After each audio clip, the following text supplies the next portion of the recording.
বর্তমান সরকার এমনই দরকার। জনাব, কারণ কাপড়ের মান খুব ভালো, সহজে পাওয়া যায় না। তুমি কি নিয়ম জানো না এফেন্দি? হ্যাঁ, 100 আকচের কেনা মাল 110 আকচের বেশিতে বিক্রি করা সম্পূর্ণ নিষেধ। খরচ বেড়ে যায় কাজী এফেন্দি। এগুলো ফেরোজপুর থেকে আসে, ভালো তুলার তৈরি। ডাকাতদের অত্যাচারে আগের মতো সহজে মাল কিনে আনা যায় না। আমি শুধু এতটুকুই জানি, এটা নিয়মের বিরোধী। আগা, বন্দি করো এই অসৎকে। 50 ঘা লাগাও যাতে ভবিষ্যতে মনে রাখে। কাজী এফেন্দি, ক্ষমা করুন, আর কখনো করব না। ক্ষমা করুন কাজী এফেন্দি। আগা থামুন, ছেড়ে দিন আগা।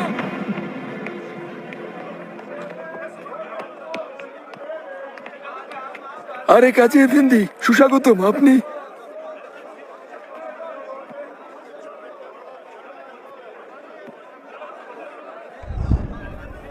এই জোড়া কত আকছে? 30 আকচেতে বিক্রি করি, গরুর চামড়ার তৈরি। মনে হয় না এটা গরুর চামড়ায় তৈরি। তোমার কি মনে হয়? ঠিক ধরেছেন কাজী এফেন্দি, গরুর চামড়া না, ছাগলের চামড়া এটা। 10 আকচের বেশি হবে না এটা। ভুলে ফেলেছি, চাইলে আরেক জোড়া দেখাতে পারি। ওর গলায় তক্তা বেঁধে সারা বাজারে ঘোরাও। ক্ষমা করে দিন কাজী এফেন্দি, ভুল হয়ে গেছে। ক্ষমা করে দিন আমাকে।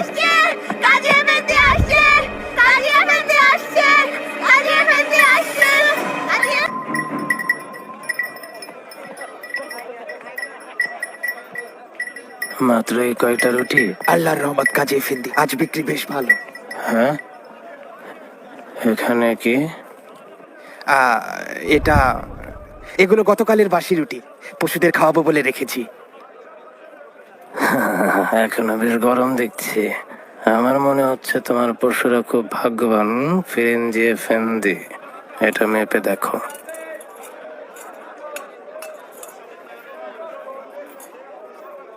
ওজনেও কম। দেখি এফেন্দি। কেমন সাদা রুটি বানিয়েছো। হ্যাঁ,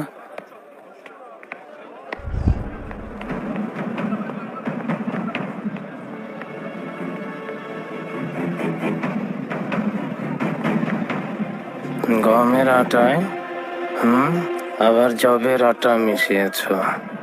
সস্তার জিনিস বেশি দামে বিক্রি করো, আবার ওজনেও গন্ডগোল করো।